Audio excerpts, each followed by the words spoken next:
నమస్తే వెంకరెడ్డి గారు. నమస్తే. సో ఇండియన్ స్టూడెంట్స్ ఎంబీబీఎస్ చదవడానికి చైనా ఎందుకు వెళ్తున్నారండి? ఓకే రోహన్, ఈ క్వశ్చన్ తెలుసుకునే ముందు మనం పాస్ట్ హిస్టరీకి వెళ్తే ఈ ఎంబీబీఎస్ ఇన్ చైనా అనేది 2002 అనే సంవత్సరం నుంచి ఇంట్రడ్యూస్ అయిందండి.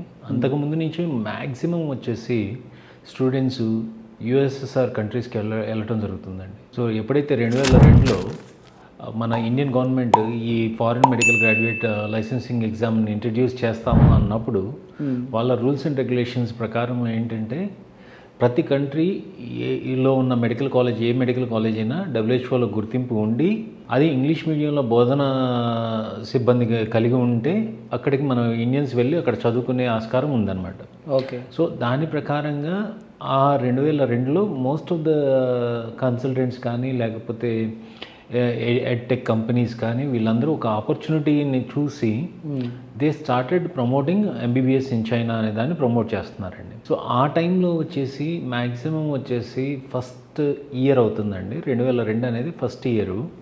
ఆ ఫస్ట్ ఇయర్లో వచ్చేసి మ్యాక్సిమం మనం చూసుకుంటే ఒక 1500 మంది ఇండియన్ స్టూడెంట్స్ మాత్రమే వెళ్ళారండి. ఓకే. అప్పటి వరకు ఏంటి, చైనా అనేది ఒక నోమాన్ ల్యాండ్. తర్వాత ఏమైంది, 2002 తర్వాత నెంబర్ ఆఫ్ స్టూడెంట్స్ ఇంక్రీజ్ అయ్యి వాళ్ళ ఫస్ట్ బ్యాచ్ ఎప్పుడైతే ఉందో 2007లో ఎఫ్ఎంజీ ఎగ్జామ్ రాశారు. ఓకే.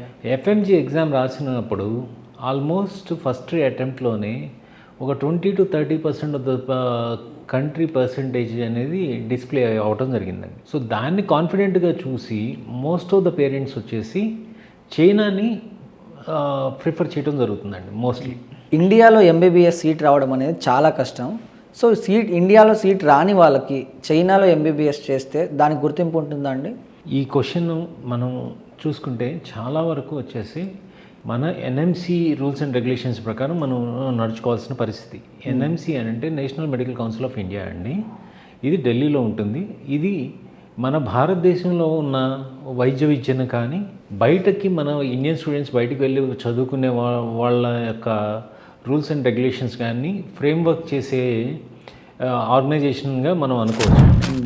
ఇందులోకి వచ్చేసి ఎన్ఎంసీ వాళ్ళ రూల్స్ అండ్ రెగ్యులేషన్స్ ప్రకారం ఏంటంటే ఏ స్టూడెంట్ అయినా కానీ విదేశాలకు వెళ్ళి ఎంబీబీఎస్ చేసుకోవచ్చు. కాకపోతే ఆ కాలేజ్ వచ్చేసి 54 months అంటే 54 నెలల ప్రోగ్రామ్ అయి ఉండాలి. ప్లస్ 1 year ఇంటర్న్షిప్ అనేది మ్యాండేటరీగా ఉండాలండి.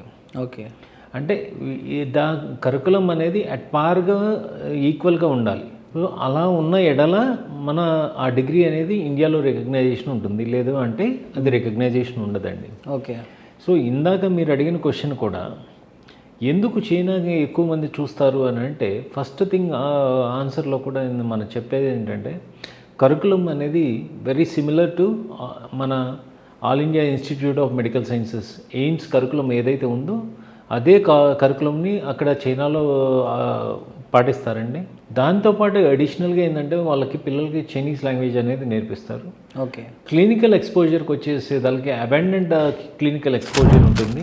అండ్ అదే కాకుండా ఎంటైర్ మీరు చైనాలో మనం చూసుకుంటే మెజారిటీ ఆఫ్ ద స్టూడెంట్స్ వచ్చేసి లేటెస్ట్ టెక్నాలజీ మీద అవగాహన కార్యక్రమం ఉంటుందండి. అండ్ ఇన్ఫ్రాస్ట్రక్చర్ వైజ్ చూసుకుంటే అది మ్యాసివ్ ఇన్ఫ్రాస్ట్రక్చర్. మనకి ఇండియాకి కూతవేటు దూరంలో అంటే ఇంచుమించుగా మనం కల్కటా నుంచి కున్మింగ్ వెళ్ళాలి అని అంటే ఇంచుమించుగా 3 hours మనం వెళ్ళిపోతామండి. సో ఇలాంటి పరిస్థితుల్లో ఉంది కాబట్టి మనకి చాలా దగ్గరగా ఉన్న యూనివర్సిటీలు ఉన్నాయి కాబట్టి అందుకని చెప్పి most of the parents they prefer China rather than of other countries.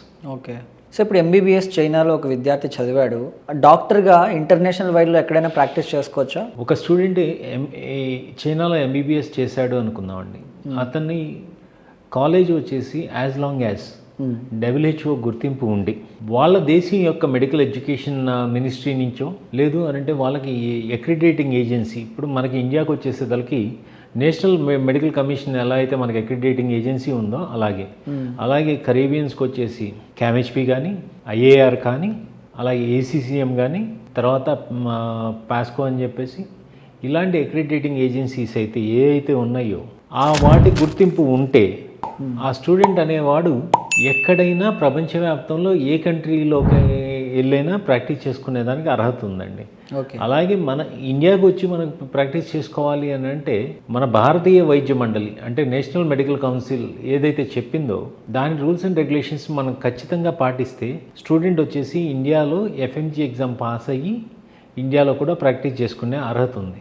Okay. అంటే ఆస్ట్రేలియాకి వచ్చేసి ఆస్ట్రేలియన్ మెడికల్ కౌన్సిల్ ఎగ్జామ్ ఉంటుంది, అమెరికాకి వెళ్తే యుఎస్ఎంఎల్ఏ ఎగ్జామ్ ఉంటుంది, అలాగే కెనడాకి వెళ్తే ఎంసీసీ క్యూఈ ఎగ్జామ్ ఉంటుంది, యూకేకి వచ్చేసి దానికి యూకే ఎంఎల్ఏ ఎగ్జామ్ ఉంటుంది, అలాగే న్యూజిలాండ్కి వచ్చేసి న్యూజిలాండ్ మెడికల్ లైసెన్సింగ్ ఎగ్జామ్ ఉంటుంది. అలాగే జీసీసీ కంట్రీస్ అంటే మిడిల్ ఈస్ట్లో ఉన్న కంట్రీస్కి వెళ్తే వారి యొక్క లోకల్ లైసెన్సింగ్ ఎగ్జామ్ అనేది డెఫినెట్గా ఈ స్టూడెంట్ అనేది రాయాల్సిందే. ఓకే. సో మనం ఆలోచన చేయాల్సింది ఏంటి అని అంటే వెదర్ ఈ కాలేజీ అనేది డబ్ల్యూహెచ్ఓ గుర్తింపు ఉందా లేదా అనేది మనం చూసుకోవాలి.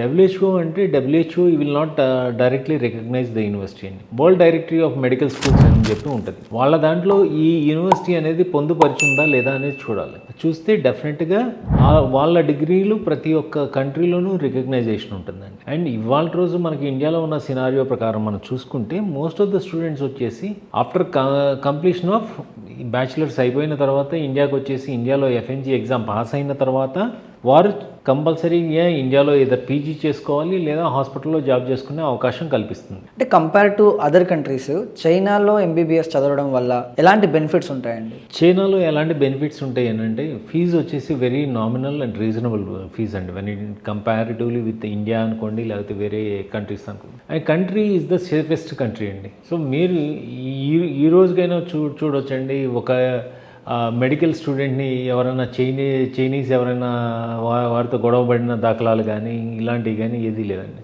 కానీ మన ఇండియన్ స్టూడెంట్స్ అయితే చేయాల్సిన పనులు అంటే ఐ మీన్ టు సే ఏదైనా సూపర్ మార్కెట్కి వెళ్తే వాళ్ళ చేతి వాటం ఇలాంటివి చూపించి చాలా ఇబ్బందులు పడ్డ దాఖలాలు కూడా ఉన్నాయండి. సో ఇవే కాకుండా అక్కడ ఉండి అక్కడ లైసెన్సింగ్ ఎగ్జామ్ కూడా రాసుకొని చైనాలో కూడా ప్రాక్టీస్ చేసుకునే అవకాశం అనేది 100% ఉంది. కాబట్టి and they are welcoming the foreign national doctors. So ఒక ఇండియన్ అనేవాడు అక్కడికి వెళ్ళి చదువుకొని అక్కడే జాబ్ చేసుకునే అవకాశం కూడా చైనా కల్పిస్తుందండి. అంటే చైనాలో ఎంబీబీఎస్ చేసిన స్టూడెంట్ పీజీ కూడా అక్కడ చదవచ్చా అండి?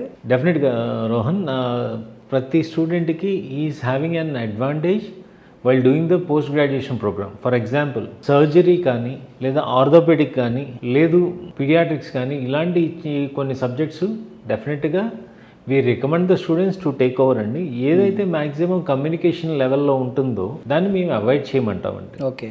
కమ్యూనికేషన్ లేని సబ్జెక్ట్స్ ఏమున్నాయిరా అంటే సర్జరీ, రేడియాలజీ ఇలాంటి సబ్జెక్ట్స్ వచ్చేసి మైక్రోబయాలజీ ఇలాంటి సబ్జెక్టులని we ask them student to take over. ఎందుకంటే వీరు మళ్ళీ చైనీస్ లాంగ్వేజ్ నేర్చుకొని కష్టపడాల్సిన అవసరం లేకుండా ఈజీగా అవుతుంది కాబట్టేసి we recommend them to do this post graduation. ఈ పోస్ట్ గ్రాడ్యుయేషన్ అనేది ఇండియాలో రికగ్నైజేషన్ ఉందా అని అంటే మై ఆన్సర్ ఈస్ నో అండి. చైనాలో ఎంబీబీఎస్ చేసిన వాళ్ళు చైనాలోనే ఒక హాస్పిటల్లో ప్రాక్టీస్ చేసుకోవచ్చా అండి?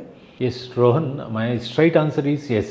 ఓకే. కాకపోతే ఏ కంట్రీలో అయినా కానీ వాళ్ళ లైసెన్సింగ్ ఎగ్జామ్స్ ఉంటాయండి. అంటే ఫర్ ఎగ్జాంపుల్ యూఎస్ తీసుకుంటే యుఎస్ఎంఎల్ఏ అనే పరీక్ష ఉంటుంది, ఇండియా తీసుకుంటే మనకి ఫారిన్ మెడికల్ గ్రాడ్యుయేట్ ఎగ్జామ్ ఏదైతే ఉందో ఆ ఎగ్జామ్ ఉంటుంది, ఆస్ట్రేలియాకి ఆస్ట్రేలియన్ మెడికల్ ఎగ్జామ్ ఉంటుంది, అలాగే దుబాయ్కి వచ్చేసి దుబాయ్ హెల్త్ అథారిటీ వాళ్ళ ఎగ్జామ్ ఉంటుంది. అలా చైనాలో కూడా చైనీస్ యొక్క లైసెన్సింగ్ ఎగ్జామ్తో పాటు స్టూడెంట్ వచ్చేసి హెచ్ఎస్కే లెవెల్ 4 రాయాలండి. ఓకే. అది రాసిన తర్వాత he can apply for the jobs in the hospitals in China. Okay. So my answer is straight away answer is 100% student can able to practice in China. Okay. అంటే చైనాలో MBBS చేసిన student మన ఇండియాలో practice చేసుకోవాలంటే ఏం చేయాలండి? చైనాలో MBBS complete అయిన స్టూడెంట్ డెఫినెట్గా ఇండియాకు వచ్చే ముందు వారి యొక్క డిగ్రీని అక్కడ ఉన్న మినిస్ట్రీ ఆఫ్ ఎడ్యుకేషన్ ద్వారా అపాస్టల్ చేయించుకొని ఇండియా వచ్చిన తర్వాత ఇండియాలో ఎఫ్ఎంజీ ఎగ్జామ్ అని ఉంటుందండి. ఎఫ్ఎంజీ ఎగ్జామ్ దాన్ని ఫారిన్ మెడికల్ గ్రాడ్యుయేట్ ఎగ్జామ్ అంటారు, లేదు అని అంటే స్క్రీనింగ్ టెస్ట్ ఎగ్జామ్ అంటారు. ఓకే. ఈ స్క్రీనింగ్ టెస్ట్ ఎగ్జామ్ వచ్చేసి మనకి ఇయర్లీ 2 times ఉంటుంది. ఈ 2 timesలో every time it is almost 20,000 to 25,000 people are appearing అండి. సో వీటిల్లోకి వచ్చేసి ఆల్మోస్ట్ మనకి యాజ్ ఆఫ్ నౌ ఒక 40% of the students are clearing the FMG exam. ఈ ఎఫ్ఎంజీ ఎగ్జామ్ క్లియర్ అయిన తర్వాత వాళ్ళు 100% they are eligible to practice in India as well as they can apply for the post graduation program in India అండి.